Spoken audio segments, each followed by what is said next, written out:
পরের দিন সকালবেলায় যাত্রীর লাগেজগুলো এসে হাজির হলো। গাড়ি থেকে লাগেজগুলো যখন নিচে নামানো হচ্ছিল, যাত্রীও তখন সেখানে এসে ব্যস্ত হয়ে তদবির করতে লাগলো। লাগেজের মধ্যে ছিল গোটা দুয়েক বড় বড় পোর্টম্যান্টো, 2 বাক্স ভর্তি মোটা মোটা বই আর অনেকগুলো শিশি বোতল। তাদের ভিতরে টসটস করছে নানান রঙের ওষুধের মতো তরল জিনিস। মিস্টার দাসের একটা কুকুর ছিল, তার নাম হচ্ছে ডগি। যাত্রী তাকে দেখতে পায়নি, কিন্তু সে যাত্রীকে দেখতে পেল। দেখে সে আর বেশি কিছু করলে না, দৌড়ে এসে কেবল যাত্রীর পায়ের উপরে দিলে দাঁত খিচিয়ে এক কামড়। মিস্টার দাস তাড়াতাড়ি ছুটে গিয়ে ডগিকে এক লাথি মেরে নিজের বীরত্বের পরিচয় দিলেন। ডগি কেউ কেউ করে কাঁদতে কাঁদতে সরে পড়ল। যাত্রীর কাপড়ের খানিকটা ছিঁড়ে ফালা ফালা হয়ে গিয়েছিল। সেও তাড়াতাড়ি বাড়ির উপরে উঠে গেল। মিসেস দাস বললেন, যেমন মনিব তার তেমনি কুকুর। তোমার কুকুর যদি অতিথিদের সঙ্গে এইরকম ব্যবহার করে, তাহলে শিগগিরই আমাদের স্বাস্থ্য নিবাস তুলে দিতে হবে। মিস্টার দাস বললেন, সত্যি ডগির অপরাধ আমি স্বীকার করছি। ভদ্রলোকের কি হলো আমি এক্ষুনি গিয়ে দেখে আসছি। তিনি সিধে উপরে গিয়ে উঠলেন। যাত্রীর ঘরের দরজা খোলাই ছিল। চৌকাঠ পার হয়ে তিনি ঘরের ভিতরে গিয়ে দাঁড়ালেন। ঘরের জানলাগুলো আগেকার মতোই বন্ধ ছিল।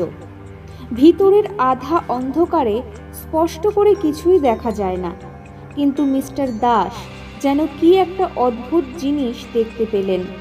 যেন ছায়া ছায়া কি একটা নড়ে চড়ে বেড়াচ্ছে, যেন একখানা বাহুহীন হস্ত শূন্যে ভাসতে ভাসতে তার দিকে এগিয়ে আসছে। তারপর কি যে হলো স্পষ্ট বোঝা গেল না, কিন্তু কে যেন এক ধাক্কা মেরে তাকে ঘরের বাইরে তাড়িয়ে দিলে। সঙ্গে সঙ্গে দুম করে দরজাটা বন্ধ হয়ে গেল ও খিল দেওয়ার শব্দ হলো। ব্যাপারটা এত তাড়াতাড়ি ঘটল যে মিস্টার দাস কিছুই আন্দাজ করতে পারলেন না। ছায়াময় ঘর, অস্পষ্ট একটা আকারের আভাস ও বিষম এক ধাক্কা। অত্যন্ত অবাক হয়ে মিস্টার দাস ভাবতে লাগলেন, তিনি স্বচক্ষে যা দেখলেন সেটা হচ্ছে কি। হতভম্ব হয়ে কিছুক্ষণ সেইখানে দাঁড়িয়ে থেকে মিস্টার দাস চিন্তিত মুখে নিচে নেমে বৈঠকখানায় গিয়ে ঢুকলেন। সেখানে তখন স্বাস্থ্যনিবাসের ভাড়াটে বাসিন্দাদের জটলা শুরু হয়ে গেছে এবং মিসেস দাস সকলের সামনে দাঁড়িয়ে হাত মুখ নেড়ে বক্তৃতা দিচ্ছেন। পৃথিবীতে যত রকমের জীব আছে তার মধ্যে সবচেয়ে ওঁচা জীব হচ্ছে কুকুর, আর পৃথিবীতে যত রকমের কুকুর আছে তার মধ্যে সবচেয়ে ওঁচা কুকুর হচ্ছে ডগি। স্বাস্থ্যনিবাসের অতিথিদের ওপরে ডগির কোনোই দরদ নেই। ভদ্রলোককে এসে আজ কামড়ে দিয়েছে, না জানি এখন তার কতই কষ্ট হচ্ছে। মিস্টার দাস বললেন, তোমার অতিথির জন্যে তোমাকে কিছুই ভাবতে হবে না, বোধহয় তার বিশেষ কিছুই হয়নি। তার চেয়ে লাগেজগুলো ঘরের ভিতরে আনাবার ব্যবস্থা করো। পিছন থেকে গলার আওয়াজ এলো, না না, আমার কিছুই হয়নি, লাগেজগুলো তাড়াতাড়ি আমার ঘরে পাঠাবার বন্দোবস্ত করুন। সকলে ফিরে দেখলে জামা কাপড় বদলে যাত্রী আবার নিচে নেমে এসেছে। লাগেজগুলো সেই ঘরের ভিতরে নিয়ে যাওয়া হলো। অমনি যাত্রীর আর তর সইল না। তখনই ব্যস্তভাবে সে পোর্টম্যান্টো ও বাক্সগুলো খুলে ফেললে। তাদের ভেতর থেকে বেরিয়ে পড়ল মোটা বোতল, বেটে বোতল, ভাঙা বোতল, কোনোটার রং নীল, কোনোটার রং লাল, কোনোটার বা সবুজ। অনেকগুলোর গায়ে বড় বড় হরফে 20 বলে লেখা রয়েছে। পাতলা পুরু লম্বা ছোট কত রকমের বই। টেবিলের ওপরে সব শিশি বোতল সাজিয়ে নিয়ে সামনের চেয়ারে বসে যাত্রী এক মনে কি কাজ করতে লাগলো। দুপুরবেলায় মিসেস দাস যখন উপরে এলেন, তখন ঘরের চেহারা দেখেই তার চক্ষু স্থির। প্যাকিংয়ের চটে, খড়ের টুকরোয় ও দড়ি দড়ায় তার ঘরের মেঝে আচ্ছন্ন হয়ে গেছে। তিনি তখনই সেই জঞ্জালগুলোকে নিজের হাতে ঘরের ভিতর থেকে বিদায় করে দিতে লাগলেন। যাত্রী তখন এমন একমনে কাজ করছিল যে মিসেস দাসের অস্তিত্ব টেরই পেলে না। মিসেস দাস ঘর পরিষ্কার করে বললেন, আপনি চারদিক এমন নোংরা করে রাখবেন না, তাহলে স্বাস্থ্য নিবাসের বদনাম হবে। যাত্রী চমকে ফিরে তাকালে। তখন সে চোখ থেকে চশমা খুলে রেখেছিল।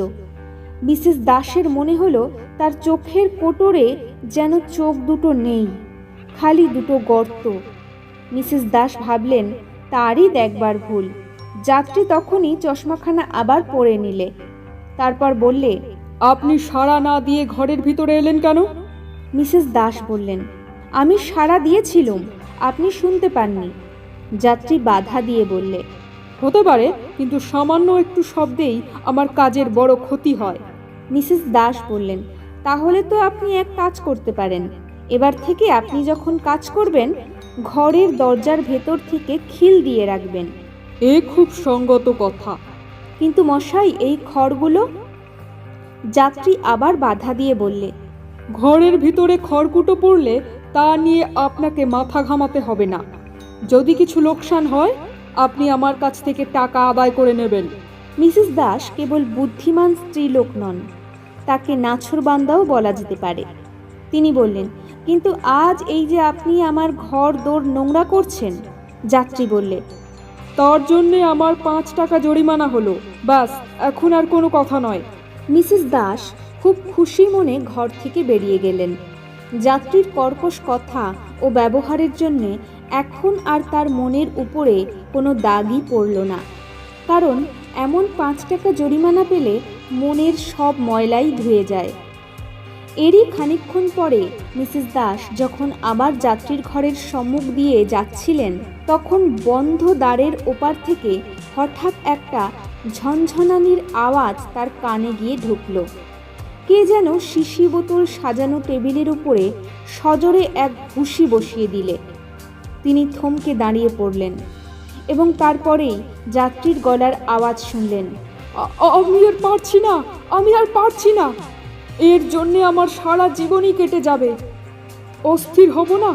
অস্থির না হয়ে আর উপায় কি? হারে নির্বোধ,